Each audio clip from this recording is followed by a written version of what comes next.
Hi అండి, నేను మీ స్వప్న పెదాల. చేపల పులుసు అంటే చాలామందికి ఇష్టం. మాకు కూడా చాలా వరకు ఈ చేపల పులుసు అంటే చాలా ఇష్టంగా తింటాం. ఈ చేపల పులుసుని పల్లెటూరు స్టైల్లో చాలా సింపుల్గా చేయాలి. ఎలా చేయాలో చూద్దామండి. ఫస్ట్ 1 కేజీ చేపలు తీసుకొని శుభ్రంగా కడిగేసి 2 సార్లు ఉప్పేసి శుభ్రంగా కడిగేసేసుకోవాలి. చూసారు కదా ఎంత తెల్లగా ఉంది. ఇలా 2 సార్లు ఉప్పేసి కడుక్కోవడం వల్ల నీచు వాసన అనేది ఉండదు. ఇప్పుడు వెడల్పాటి గిన్నె ఒకటి తీసుకోవాలి. చేపల కూరకి ఎప్పుడు వెడల్పాటి గిన్నె తీసుకోవాలండి. వెడల్పాటి గిన్నె తీసుకొని ఈ చేప ముక్కలన్నిటిని కూడాను ఆ గిన్నెలోకి పెట్టేసుకోవాలి. ఇప్పుడు వెడల్పాటి గిన్నె వల్ల చేప ముక్కలు చిదురవకుండా ఉంటాయి. అందుకని చేపల్లోకి ఆ కేజీ చేపకి 1/2 కేజీ వరకు ఉల్లిపాయలు పడతాయండి. సన్నగా తరిగిన ఉల్లిపాయలు, కరివేపాకు, పచ్చిమిర్చి, కొత్తిమీర, చింతపండు, ఉప్పు, అల్లం వెల్లుల్లిపాయ పేస్టు, కారం, పచ్చి కొబ్బరి మెత్తగా మిక్సీ వేసుకోవాలి. ఎలా కలుపుకోవాలో చూద్దామండి. ఇప్పుడు చేప ముక్కల్లోకి ఫస్ట్ నూనె వేసుకోవాలి. నూనె, కల్లులుప్పు, అలాగే అల్లం వెల్లుల్లిపాయ పేస్టు. నేను 3 స్పూన్ల వరకు అల్లం వెల్లుల్లిపాయ పేస్ట్ తీసుకున్నాను. మీరు తీసుకునే చేపను బట్టి మసాలా కలుపుకోండి. 1 కప్పు వరకు పచ్చి కొబ్బరి, మెత్తగా మిక్సీ పట్టుకున్న పచ్చి కొబ్బరి, 1/2 కప్పు వరకు కారం, 1 స్పూన్ వరకు పసుపు. కారం మీ టేస్ట్కి తగ్గట్టుగా చూసి వేసుకోండి. చింతపండు పులుసు వేస్తాం కాబట్టి కారం ఎక్కువగానే పడుతుంది.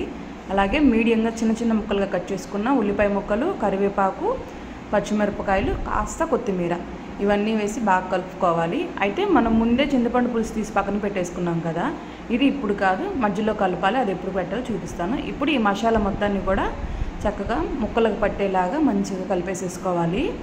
2 నిమిషాల పాటు చక్కగా మొత్తం ముక్కలు మొత్తాన్ని కూడా ఇలా మసాజ్ లాగా కలుపుతూ మంచిగా ముక్కలు మొత్తానికి మసాలా పట్టేలాగా బాగా కలుపుకోవాలి. చూసారు కదా, ఇలా కలుపుకోవాలి. ఇప్పుడు ఇలా కలుపుకున్న దానిలోకి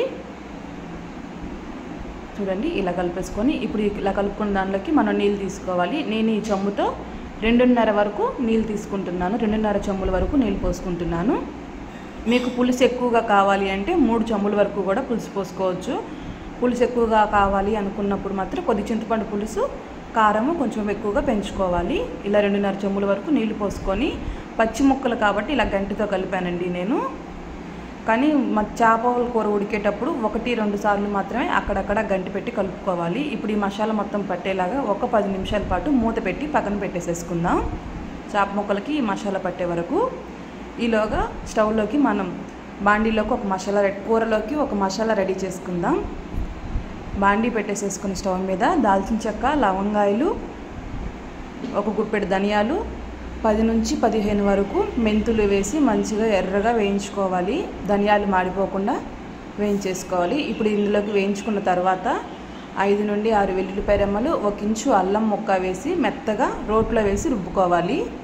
ఇప్పుడు మనం 10 నిమిషాలు అయింది కదా చేపల పులుసు కలిపేసేసి, ఇప్పుడు ఇది 10 నిమిషాల పాటు హై ఫ్లేమ్లో పెట్టేసేసి మాత్రమే ఈ చేపల పులుసుని మరిగించుకోవాలి. మీడియం ఫ్లేమ్లో కాదండి, హై ఫ్లేమ్లో మాత్రమే మరిగించుకోవాలి. 10 నిమిషాల తర్వాత తీసి చూస్తే ఇలా బబుల్స్గా ఇలా చక్కగా మరుగుతూ ఉంటుంది. ఇలా మరిగేటప్పుడు మనం ముందే రెడీ చేసి పెట్టుకున్న ఈ చేపల పులుసు మొత్తాన్ని కూడా వేసేసుకోవాలి.